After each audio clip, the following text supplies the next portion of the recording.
Alright, Warriors fans, it's been quite the wait, hasn't it? We're finally diving into some of the biggest questions swirling around Golden State this offseason, answering what you've been buzzing about nonstop.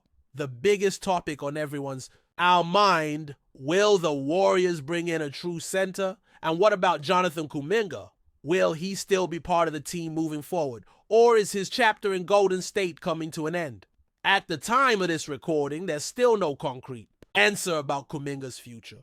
And that uncertainty is something we'll unpack later in the discussion. But before we get there, let's break down some other major points you've raised about the Warriors' direction, roster moves, and what this offseason might look like for the franchise. To kick things off, one question that popped up a lot is, why haven't the Warriors pursued Walker Kessler? This guy's been a hot name lately, and it's clear many fans see him as a perfect fit to fill that defensive anchor role the Dubs desperately need. Let's rewind to last offseason for some context. Back then, the Warriors explored the possibility of acquiring Kessler as part of a trade package that might have involved players like Lauri Markkanen. But those talks never got serious or close to a deal. The Warriors front office was hesitant to part with some of the young talent currently on the roster, which they see as essential building blocks for the future. Meanwhile, the Jazz were firm on their asking price, which reportedly included 2 first-round draft picks plus a young, productive player in return. That's a steep price tag for Golden State, and it looks like the team's unwilling to give up that much for Kessler. From a basketball perspective, Walker Kessler checks a lot of boxes for what Golden State needs in the middle. He's a 7'2", rim protector with an impressive wingspan, someone who excels at defending the paint, grabbing rebounds, and facilitating transition offense with outlet passes. While he's not known for stretching the floor or hitting threes, those aren't priorities for the Warriors when it comes to the center spot. What they need is a defensive presence who can patrol the rim and alter shots, and Kessler is exactly that kind of player. Unfortunately, despite the clear fit on paper, the financial and asset cost just doesn't line up for Golden State right now. So as it stands, it looks unlikely that Kessler will be suiting up in blue and gold anytime soon. Switching gears, another hot topic is Joe Lacob.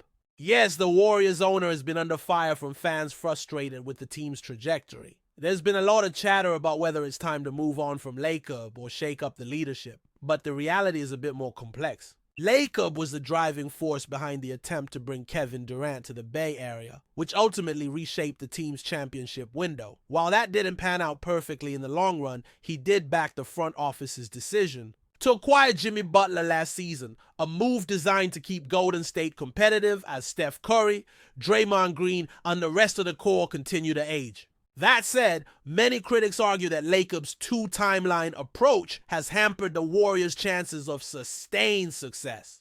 Essentially, the team tried to balance contending now with building for the future, holding on too long to players, like James Wiseman and Jonathan Kuminga, without fully committing to either path. For instance, there was a lot of hype around Brandon Pajkic, dubbed a future All-Star by some, but so far he hasn't shown the level of play needed to justify that label. The same goes for Kuminga. While he has potential, his development hasn't quite matched the high expectations, and many question if he's the right fit for the team's system or long-term vision. In hindsight, some Warriors fans feel the team should have been more aggressive in mortgaging future draft picks during the 2020 and 2021 drafts to land impact players who could push the team back into championship contention sooner.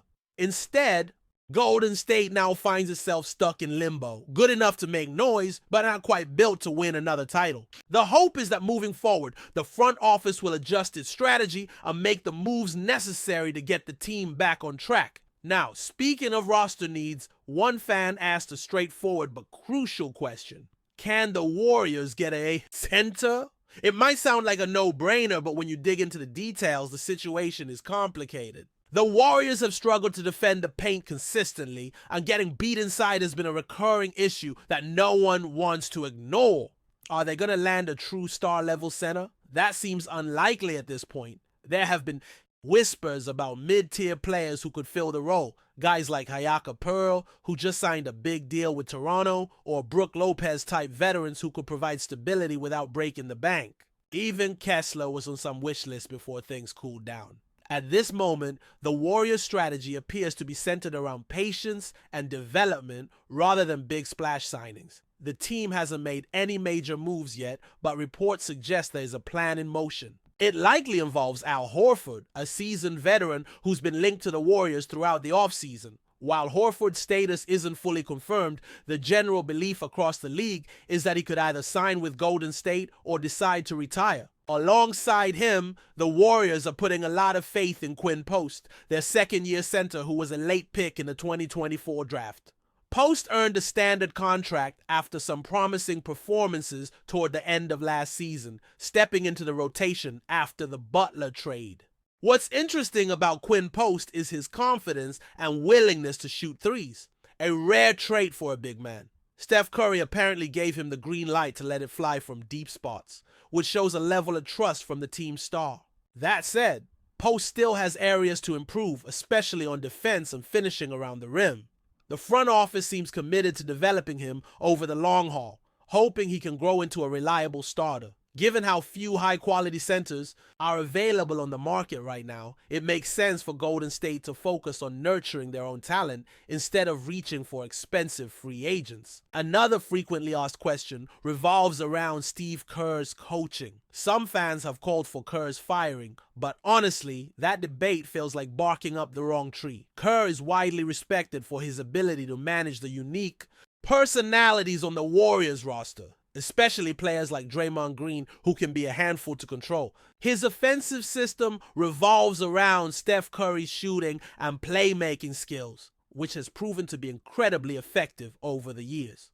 The Warriors' success over the last decade is largely tied to Kerr's leadership, including 4 championships under his tenure. Critics often point to the difficulty players face fitting into the Warriors' style, especially when they have to defer to Curry's dominance on the perimeter. But that's simply the nature of a team built around a generational talent.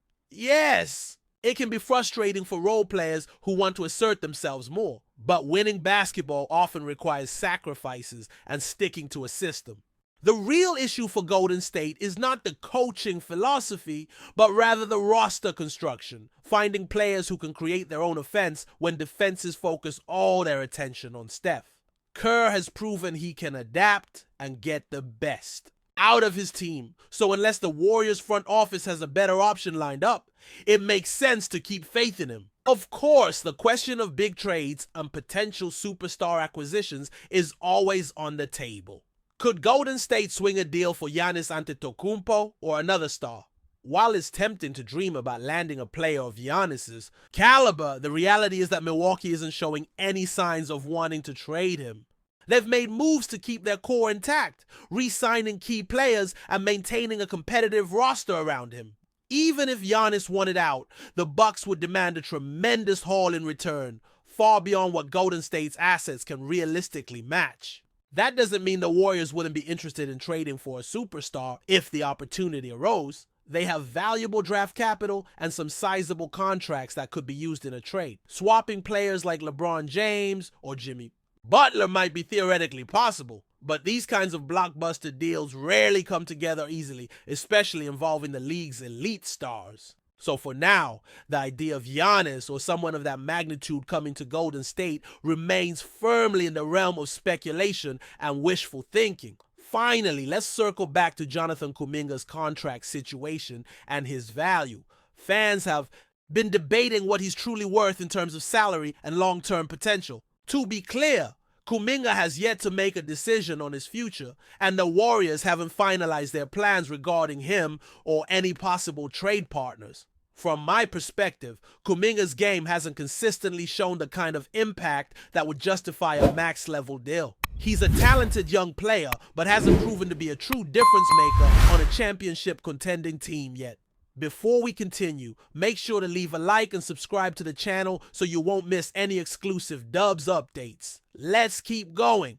Whispers are swirling around the NBA landscape, igniting a frenzy of speculation and anticipation. Could NIKOLA Jokic, the 2-time MVP and cornerstone of the Denver Nuggets, be making a seismic move to the Golden State Warriors? Rumors are circulating about a potential blockbuster trade so massive it could redefine the league's power dynamics for years to come. Sources close to the league suggest that talks between Denver and Golden State have heated up recently, with front offices exploring an unprecedented deal involving Jokic. Known for his versatile skill set, exceptional court vision, and unmatched basketball IQ, Jokic would instantly transform the Warriors roster, adding a dominant inside presence to their already potent lineup. Golden State's mix of sharpshooters and elite playmakers combined with Jokic's unique ability to control the game could form an almost unstoppable team. The trade discussions reportedly involve a jaw-dropping financial package, potentially making this one of the richest deals in NBA history. Both teams are said to be weighing the long-term implications, as such a move could dramatically shift competitive balances across the league. Denver, which built its championship run around Jokic's brilliance, might consider a rebuild strategy, fueled by young assets and draft picks in exchange for the trade. For Golden State, adding Jokic could signal a new era beyond their traditional Splash Brothers identity, blending the precision shooting of Stephen Curry and Klay Thompson with Jokic's multifaceted dominance in the paint and beyond. This combination would challenge defenses to adapt in ways never seen before. While nothing is confirmed, the mere possibility of Jokic swapping the mile-high city for the Bay Area has sent shockwaves through fans and analysts alike. If the deal goes through, it would not only rewrite the playbook for big money trades, but also reshape the NBA's championship landscape for the foreseeable future. The next few weeks promise to be a roller coaster as the NBA world waits with bated breath to see if this blockbuster rumor materializes, forever altering the trajectory of one of basketball's brightest stars and two of its most storied franchises. Stay updated exclusively with the latest Dub Nation news. Subscribe to our channel and hit the like button to keep getting daily updates on the Warriors. Don't forget to share your thoughts in the comments. Your input is essential for the Dubs community. Stay tuned for the next video.